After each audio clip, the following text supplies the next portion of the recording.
that I'm still alive. On Tuesday,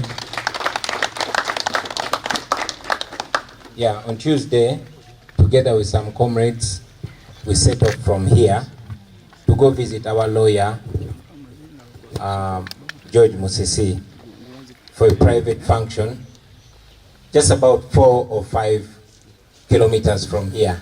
That was in Bulindo. Bulindo is a very nearby place from here. Everything went so well at the function. We left here at 3 and we spent about 2 hours or something at his house. So at about 5, we set off to come back here. I moved with some foot soldiers, our comrades who were riding bikes, and were dressed very smart. But like you have seen in some of the videos that are circulating on social media, having moved just a few meters away from Councillor Musisi's house, we met the police officers charging towards us, shooting explosives and beating those that could not run fast enough. You have seen some comrades in the videos putting up their hands as a sign of peace and pleading with the officers to stop the violence, but in vain. The police descended upon innocent comrades and brutalized them so badly as they were struggling to make sense out of the situation. My driver saw them coming, and because he knows how they usually behave, he very quickly rolled the windows of the car up. Unfortunately, the roof of the car was still open, so one of the police officers climbed on our car and pepper sprayed inside the car through the open roof. Now, this forced us to come out of the car. And as soon as we came out of the car, one Robert Kuzara, who is the DPC of Chira Police Station, ordered and he shouted, "Shoot him." I'm glad that moment was also captured on camera, not by our people, but by bystanders. The shooting began. One Twesije pulled out a gun, but glad enough we had a camera with me. So I told him, "You're on camera." And then he moved, turned around, grabbed a tear gas canister from one of the police officers and threw it to us. The canister exploded on my leg, shattering my shoes and harming me so bad. That is how I ended up in this state. I must mention that I'm a very, very lucky man, because in the presidential campaigns of 2021, a similar explosive was thrown at me, but it missed me narrowly and it hit a lady called Zubeda. Zubeda lost her leg, and up to today she continues to face hardships in life. No justice has been served to her whatsoever. The people that took her leg were not brought to book. That matter was swept under the carpet. The same canister was thrown into a residential room in Lumumba Hall at Makerere University during a student's protest. It exploded right there, and a medical student called Seboganda Ronald, who is here with us today, lost his hand. I don't know if Seboganda is near. Richard, sorry, I called you Ronald. Come on, bro.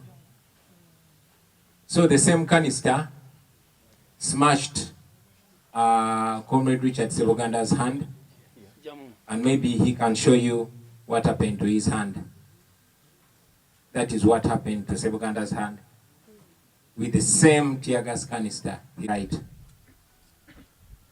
Of course, shamelessly, in their initial statement, the police claimed that I stumbled and fell and I hurt myself. It is a shame that the police spokesperson, Ewan Chituma Rusoke, has taken lying to an even higher notch than Enanga.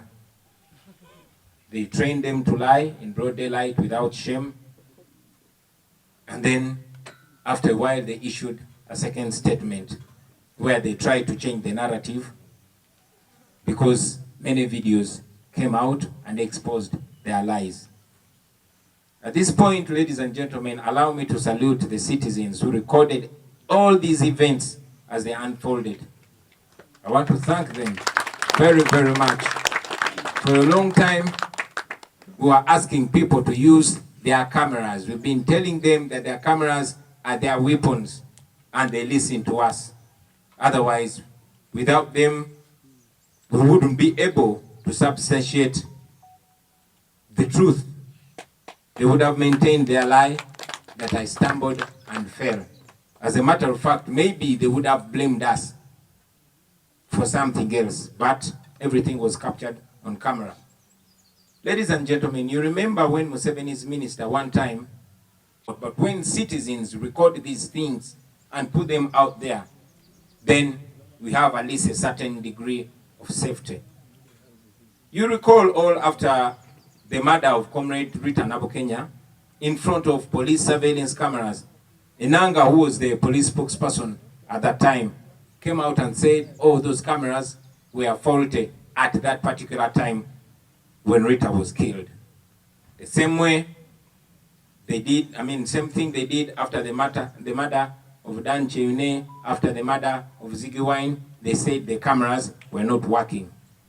So this means that we can never ever have the hope of having the truth or getting footage from those cameras, because those cameras are manned by the criminal police who are so allergic to the truth. Abana mugambe tebawogana twogera luzungu.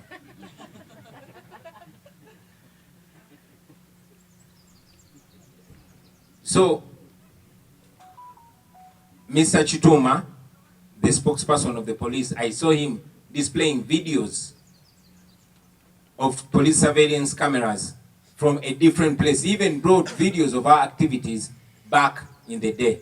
But that particular place, there was a camera pointing down on that lonely road where they waylaid us. But we know that they cannot bring out that camera because the footage pins them. That is the police that we have today.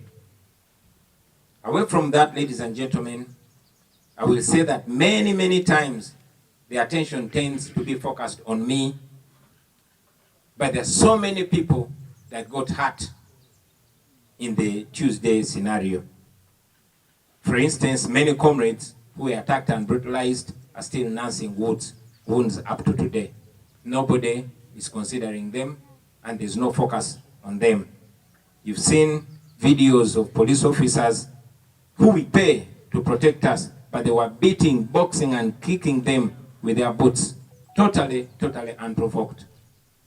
Young men like Rukenge Sharif, Sentongo Emmanuel, and Katopol are still detained illegally at Chira police station, way beyond the 48-hour rule.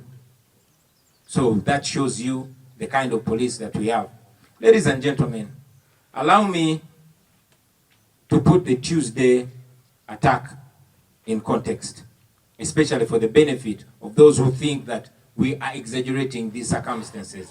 As a matter of fact, we are trying to downplay our pain because we don't want to make them feel like they succeeded in what they wanted to do.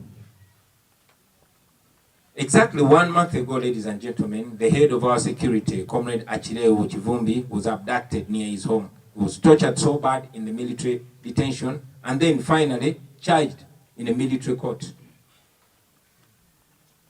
He is in prison right now.